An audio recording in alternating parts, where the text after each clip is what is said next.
Oh, it's timeless. Oh, yeah.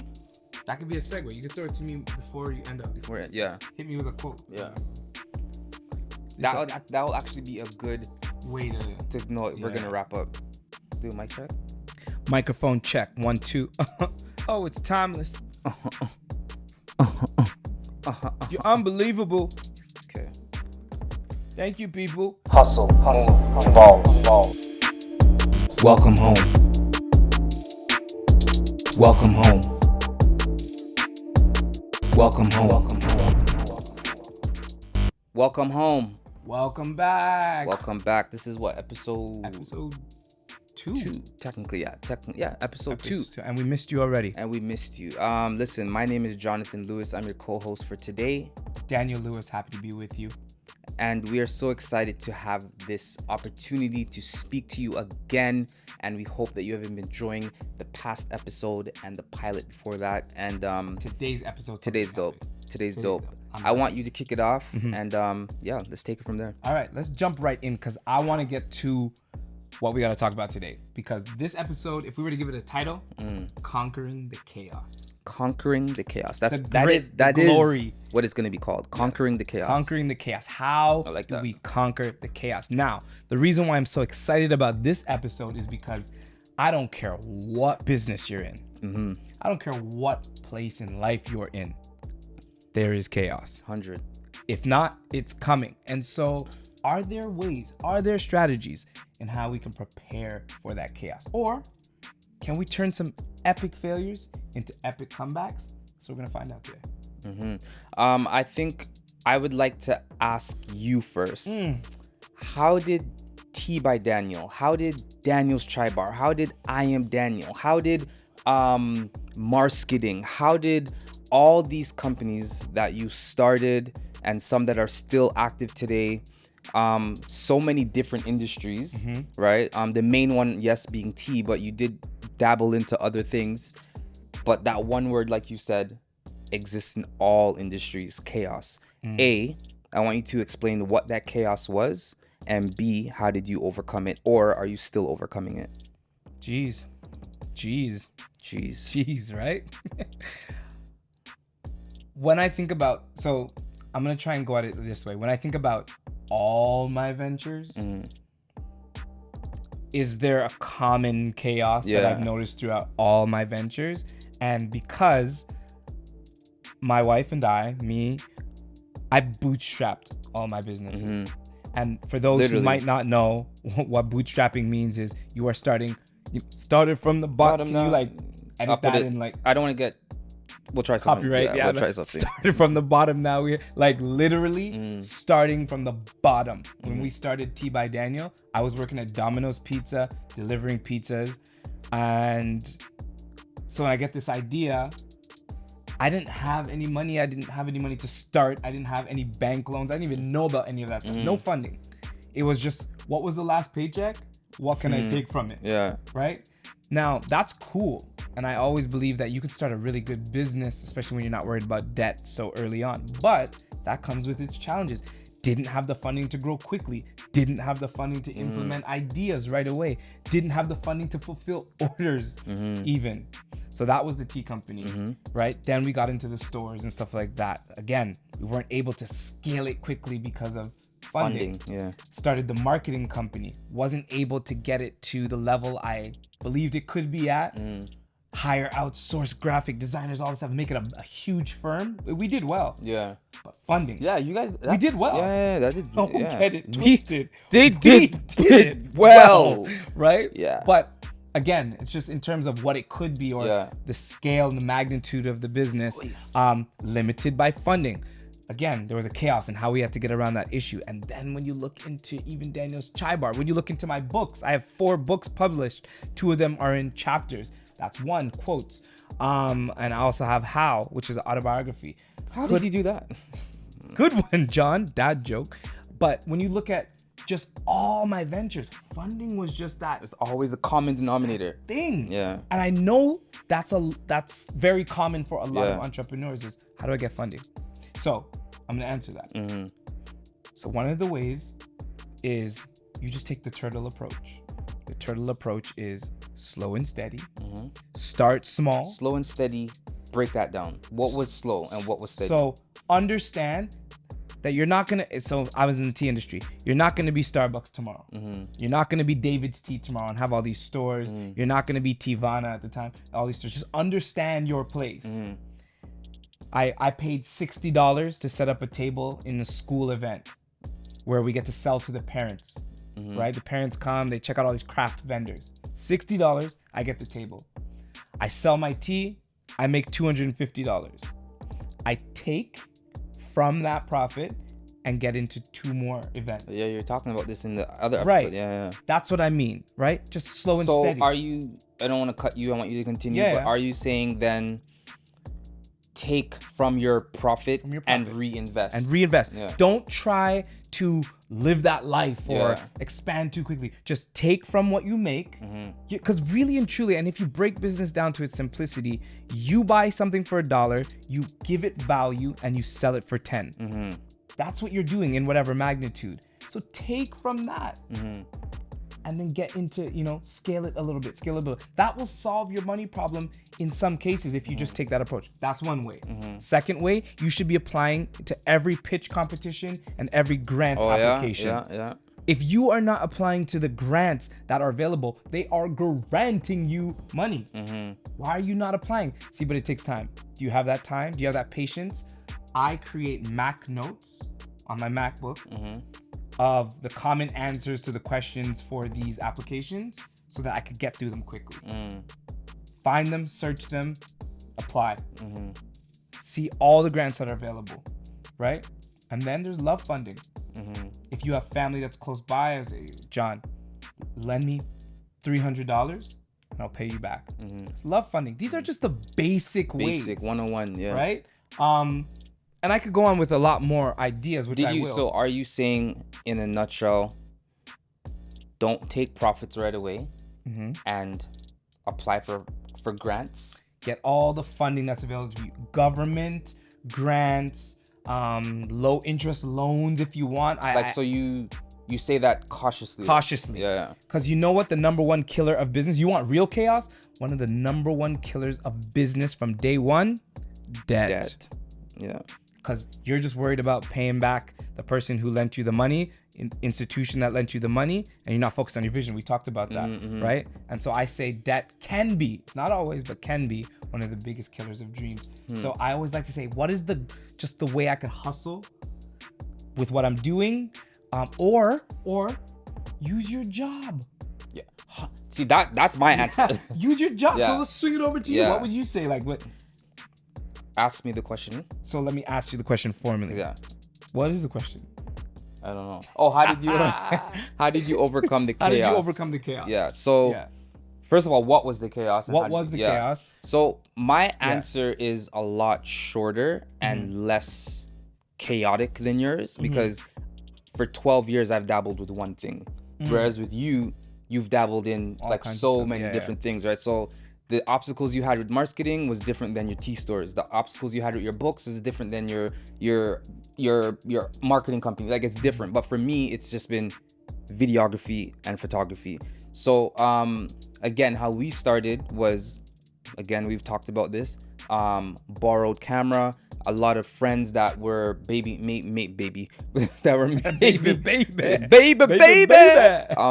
a lot of friends that were maybe not busy at that time. I would ask them, can I use your camera? Can I use your lens at that time? So I didn't have money, right? Because like you said, my job at that point was kind of funding my life. And then I would have to either rent and find the money to rent and then all those stuff. So it wasn't super chaotic, but it was just, my chaos was trying to build this wedding videography company or this production company in the midst of 10,000 others in Toronto. And especially coming from, you're like a small fish. Super small fish, and coming from Toronto where there's so many creatives in whatever respects. When it comes to videography and photography, you are not doing anything special. You are not going to be looked at, right? So my chaos was, okay, how do I get myself out there, be different, still work a full-time job, still pay for my life, still use some of that money that is left over, the little bit that I had, pay for equipment, try to get my own equipment. I would drive almost every week to Cambridge from Brampton just for a guy to lend me his gimbal. Okay, shout out to Alex. If you're watching this, Alex. shout out to Alex. Shout out to Lisa. Alex. Shout out to Lisa. like all these people that Lisa? Lisa. Like Lisa. I'm not gonna say her last name, but Lisa, you know who you Lisa. are. Thank you so much. I have never forgot all those kind acts that you did for me when I was beginning. But it was like, okay. See, but that's what that's what I call love funding. Right. For me, it was like, okay, can I borrow $300? I'll pay you back. For you, it's like, can I borrow your camera? Yeah. Right? Can you borrow something from somebody? Like, don't shy from that. Yeah. Right? So a lot of borrowing. I didn't even have money to rent, right? So I had to like borrow. So definitely it was love borrowing from these friends. And so finally, when you get past that, and then you're starting to find funding. So remember, the advantage that I got was my brother was heavy into business. So everything that he learned, I got to learn from it as well too. And he would just swing it my way. So whatever obstacles he had to get the funding, I dodged all of that because he's like, don't do that, do this. So that's what we're trying to do for you, right? So it's like, this is like a dodge all of that and get it this way. Go ahead. I want to pause you on one point because I think we could excuse me. Bubbly. It's not sponsored by. There's no sponsor, but if you want to, we take sponsors Bubbly. by Bubbly. We'll have sponsorship sponsors. Woo!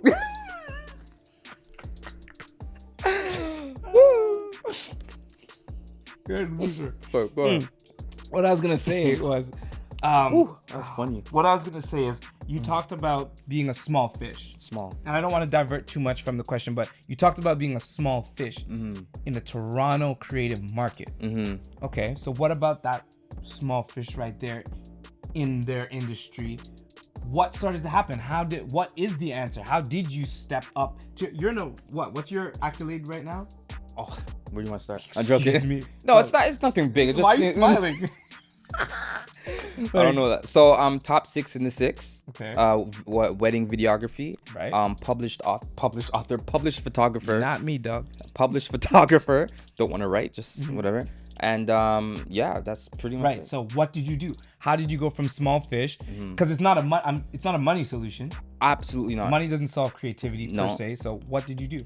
So what I did is exactly what you talk about in your keynote speeches, and like you spoke about yesterday at International Center. And I think it resonates with it resonates with every business, every industry, like you said in the forefront. It doesn't matter if you're selling jewelry. It doesn't matter if you're selling paper clips. It doesn't matter if you're a videographer. It doesn't matter if you're an author. It doesn't matter if you're selling tea. It's pop, right? The pop. You have to have that pop factor. And what does pop stand for? The power of personality. If you don't have a personality in whatever you're doing, you will forever be that little fish in the big sea, right? So I think what J Pro did is not anything special. The only thing we did was be me. We did us, right? The secret to succeeding in business is in the first 2 letters of business. Be you. And that's exactly what we did. We don't struggle there, right? The most part, the less stress you do. What am I trying to say? The less, like, don't deviate from. No, who you that's really what I'm are. trying to do. Trying to help a brother out. The easiest task, that's what I'm trying to say. The easiest task for you to do is to be yourself. Yeah. Just be yourself. If you want to be the swaggy videographer, then be the swaggy videographer and make a logo like that. If you want to be the grumpy videographer, be grumpy and make a logo with that. Krabby Joe's, right? Don't try to be something that you're not. And that's what we never did. Because it boils down to authenticity. So I know we're talking about conquering the chaos, Yes. but That is a part of it. This is a part of 100%. it, right? Karen, they have everybody makes this thing online Karen, now. yeah, Karen's. yeah, yeah. Somebody opened up a restaurant called, Karen's Diner.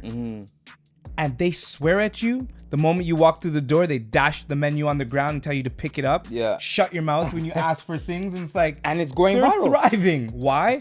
Authenticity. And Be then yourself. on the other spectrum, there's very elegant, classy Right. restaurants that's their personality, that's the vibe that they want, and they thrive there, right? So what we did was, I love to talk to people. I love to try to be funny. I love to be the class clown. I love to be known. I love to be there. I don't want you to just think I'm just here to shoot your wedding and I'm out. No, we're gonna take selfies. We're gonna ask for testimonials on the spot. You're gonna get a J-Pro crush cram.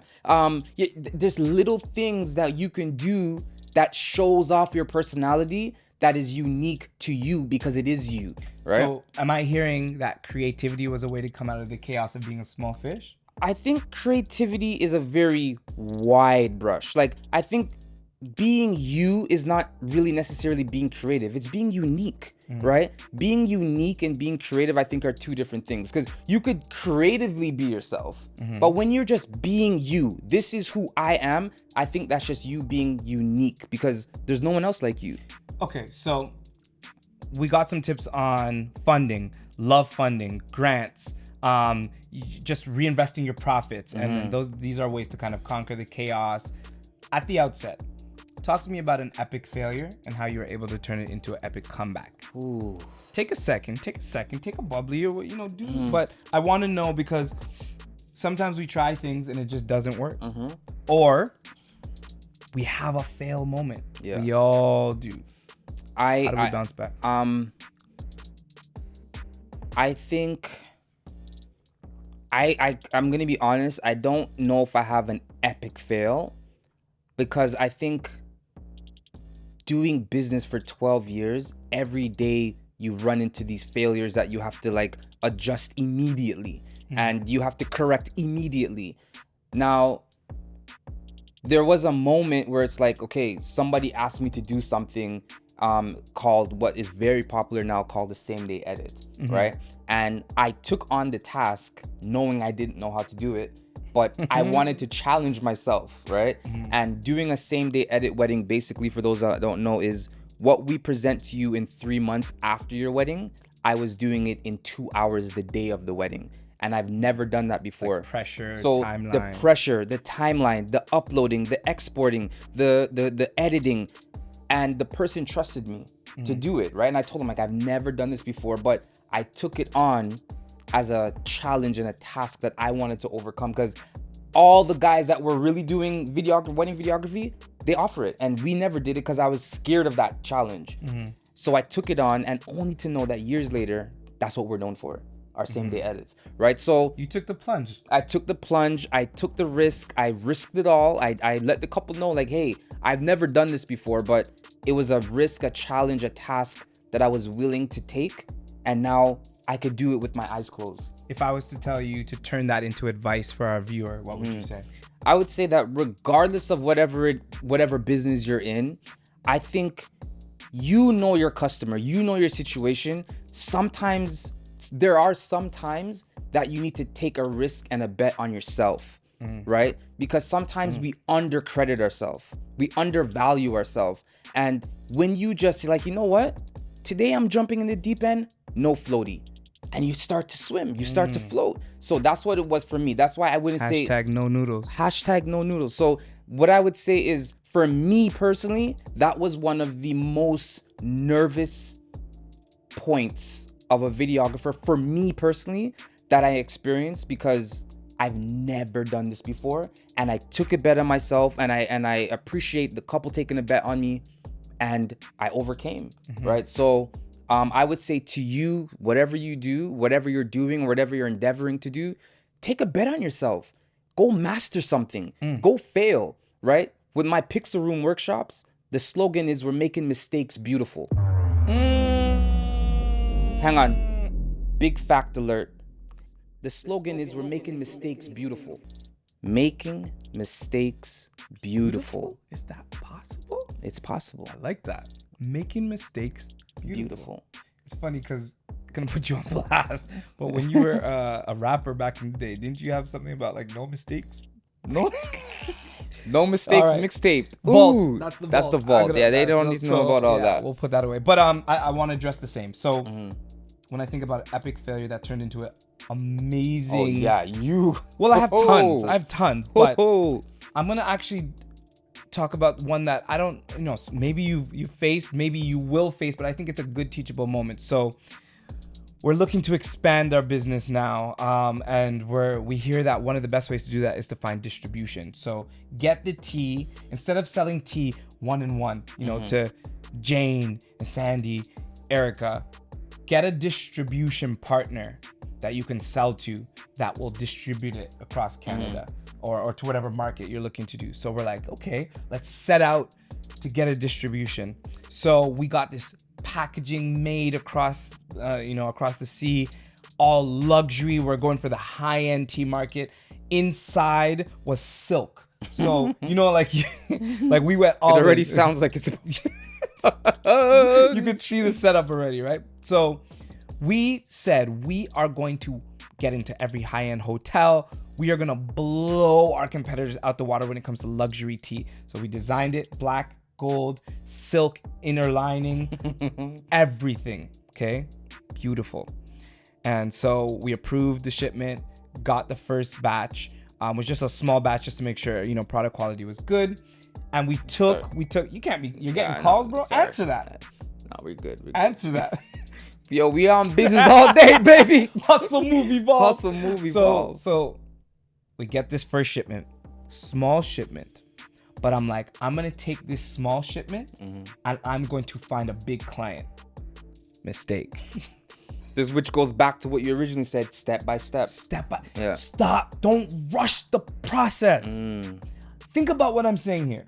I'm going to take a small shipment and get a big client. And I know this could work out in a good way, but it didn't. And the backfire is worse, okay? So now I go shopping this small shipment around to find major distribution. Got it. Got a big distribution channel who services all of Canada. Love the product. Wow, this is beautiful. So what's your capacity? What can you do? You're talking big talk now. You're talking big talk. What's your capacity? I'm like, yeah, we can do this. That's fine. You just let me know. Give me some leadway. They're like, okay, we need this by this. Holidays is coming. They place a big order. I'm like, okay, I'm just going to send you off the first part just a little bit, and then we'll get the rest in. Like, okay, they give you some headway. I go place the other part of the order now that needs to come from across the sea. Supply chain gets messed up. What is supposed to come in 4 weeks came in 9 months. Couldn't fulfill the order. Lost the client. Lost the money. Lost the product. So now the product eventually arrives. I have no client to sell it to. All that money that we fronted is just there. I'm running around trying to find clients, trying to find distribution, can't find it. And so I'm sitting on this product that just didn't move the right way. We got thrown off our momentum. It was a big financial setback. And it was all because I tried to take a small shipment and sell it to a big client without thinking about the logistics and the supply chain. There's no shortcuts in business. There's no shortcuts in business. If you are trying to do big business and make big money, then you have to have a big plan. And if you... Can I shut up? Big fact. If you are trying to do big business and make big money, then you have to have a big plan. And if you're trying to do big business and make big money, you have to have a big plan. I'm just gonna stop there. But it was a big failure. Okay. Big failure. But big up, teacher. And like I say, life is the best teacher because you can't skip its classes. Pause. Can't skip, John. Can't skip, and I did a lot of that. So listen, what I'd like to do and make it. First of all, thank you for that. Oh, no problem. That was amazing. So what I'd like to do is, I want to hit us with a random quote from your book. Yes. Oh, From your book. That's an honor. Quotes. And this is going to be our new thing. Just open it up randomly. okay. Read us the quote. You explain what you feel. I explain what I feel. That's it. You're gonna need takeaways from it. Okay, cool. Excuse me. I only go to parties if I'm nominated for an award.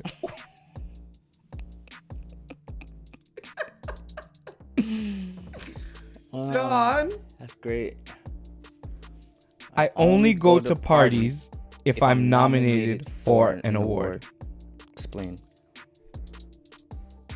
Where were was I? you? Yeah, this is not a what, it's a where. I was in a place in my life where I'm seeing the results of a disciplined lifestyle. I'm seeing results based on cutting the excess when it comes to people, like the dead weight, like the friendships that are not benefiting me or them, like the lifestyle that's not benefiting me or them, the mind state. Like that's where I was going to parties. And now I'm not a shamer. If you party, that's on you. Enjoy your life To the fullest. do you.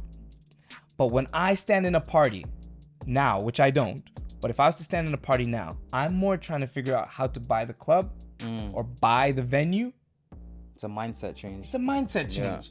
I just can't stand there listening to the top 40 songs, paying way too much for a drink, and sweating. And that's where I was with this quote. I just don't want to be in that place. And so what I was saying by it is this is me. I only go to parties if I'm nominated for awards. So the type of party I'm going to is Business Excellence Award. Which you won. Young Entrepreneur of the Year, Communications of the Year, Top 40 Under 40. Let's go. You don't want to play, right? I'm only going if I'm nominated for award. That's what I meant. I focus way more on personal development and business excellence and lifting up my community and thriving in the business landscape than partying and listening to music. That's just where I was. And that's where I am, right? What does it mean to you? If I only go to parties if I'm nominated for an award. I think for me, it's just very simple. It's a mindset change, right? What was the mindset change for the you? mindset? Well, I know you're not, literally don't go to parties, but it's like where I was before, it was all about like trying to be famous, trying to get, fame and all that. And like, I'm not there anymore, right? Like as I'm growing, I'm maturing, my